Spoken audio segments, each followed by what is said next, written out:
మీ పేరేమన్నారు? Lance Naik subedar Bhagat. Lance Naik గారా? ఏమిట కనపడట్లేదా మీ కంటికి?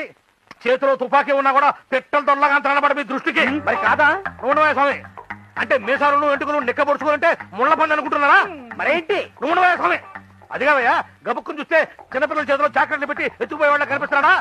పిచ్చోడా, ఫేస్ కదా చూడాల్సిందే. మనసు చూడవే స్వామి, మనసు చూడవే స్వామి, మనసు చూడవే స్వామి. ఇదిగో నువ్వు గవర్నమెంట్ లో పనిచేస్తూ జీతం తీసుకుంటా ఆఫీసులో నిద్రపోనే కాదను, క్యాంటీన్ లో తిరుగునే కాదను, పంచు తిరునే కాదను. ఇదిగో పిచ్చోడా, చూడడానికి ఆయన గౌడికి ఏదైనా కనపడొచ్చు, కానీ ఆయన నీలాగా గడ్డి తిట్టలేదయ్యా. మరి ఏం తింటాడయ్యా? స్వామి కమ్మటి భోజనం తింటాడయ్యా.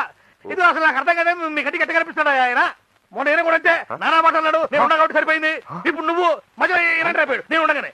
ఇట్ట కనుక ఊరుకుంటే రేపు పొద్దున చిన్నపిల్లలు కూడా ఏదో వచ్చాడు అని ఉన్నారో చూస్తుంటే అనరా మీరు మాత్రం ఎందుకు ఊరుకోవడం?